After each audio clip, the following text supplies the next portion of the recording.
Hello and welcome to State of the Union. I'm Stefan Grobe in Brussels. The situation in Europe's southeastern neighborhood escalated dramatically over the past days. Following 2 weeks of Israeli strikes in southern Lebanon and the killing of the leader of Iran-backed terrorist group Hezbollah, Tehran hit back. At least 180 missiles were fired at Tel Aviv and other Israeli locations, causing only minor damage. The reason is that most of the missiles were intercepted by Israel's air defense and US and British forces operating in the region. International observers are now worried that future strikes could push the region closer to the brink. Even before the Iranian attack, the EU foreign policy chief called upon the parties concerned to avoid further bloodshed. Hezbollah fired rockets and other projectiles into Israel territory since 8 October has to stop. The sovereignty of both Israel and Lebanon has to be guaranteed, and any further military intervention would dramatically aggravate the situation, and it has to be avoided. On the other side of the Mediterranean, Michel Barnier finally revealed his cards. The new French Prime Minister delivered his first political address to the National Assembly, announcing further belt-tightening and further taxes to reverse spiraling debts. He asked the wealthiest individuals and large companies to pay their fair share of taxes. Mais la situation de nos comptes demande aujourd'hui un effort ciblé, limité dans le temps, un effort partagé dans une exigence de justice fiscale. Ce partage de l'effort nous conduiront à demander une participation au redressement collectif aux grandes et aux très grandes entreprises qui réalisent des profits importants. Despite Barnier's making the case of tax justice, many ordinary French fear that, in the end, they will have to foot the bill. French unions took to the street to put social demands at the heart of the political debate. Their message to Barnier was, "We are watching you." One group always creating headaches for French governments are farmers, representing one of the most important economic sectors of the country.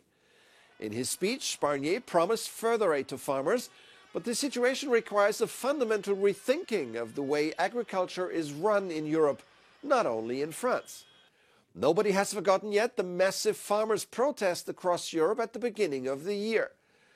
To go deeper on this issue, let's bring in Marco Contiero, EU Agriculture Policy Director at Greenpeace. Welcome to the program.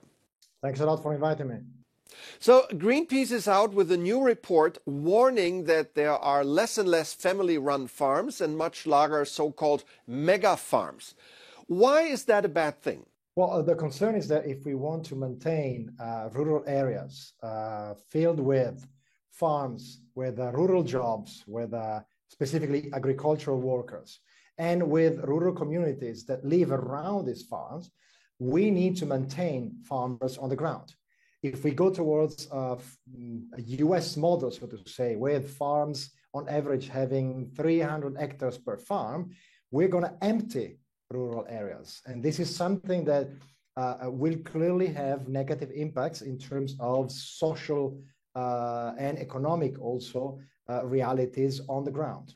Let's talk about this impact. What are the consequences of this development for the farming business, for consumers, and for us as society? The problem is that we've been treating farmers as if they were one single entity.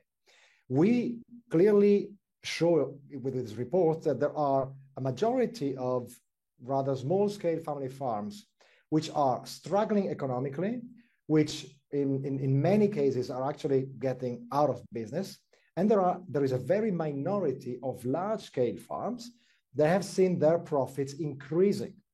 So there is this gap is massively increasing, and we need to come out with policy solutions to stop this gap from widening and to start helping smaller family farmers and businesses that have to be helped because they are a victim of a system.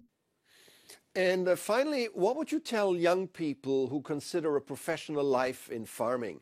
Would you support them or rather discourage them? I want to be able to encourage them to get into farming because this will clearly provide a very good outcome. The problem we're now facing in the farming sector is that there is an aging population. Average age of farmers is below 57, and we absolutely need a generational renewal.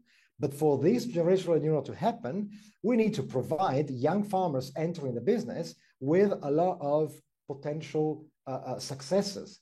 Right now, for them is extremely difficult because land prices are very high. They have been driven up also by the common agricultural policy, paying farmers on the basis of the land they own or they work. And we need to transition towards a system where we reward farmers that do the right thing in order to bring them to a position where they can make a fair amount of money out of their business. All right, Marco Contiero, Greenpeace EU Agriculture Policy Director. Thanks for coming on the show today. Thanks a lot for inviting me again. Bye-bye. Speaking of agriculture, these twin brothers from Britain have been trying to grow the world's largest pumpkin. And this year, they think they might have cracked it.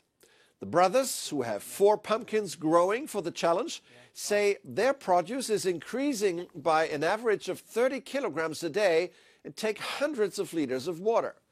To grow them this big, it only takes 1 seed, but this pumpkin is being fed by 2,500 roots that the twin growers have been monitoring every day since April.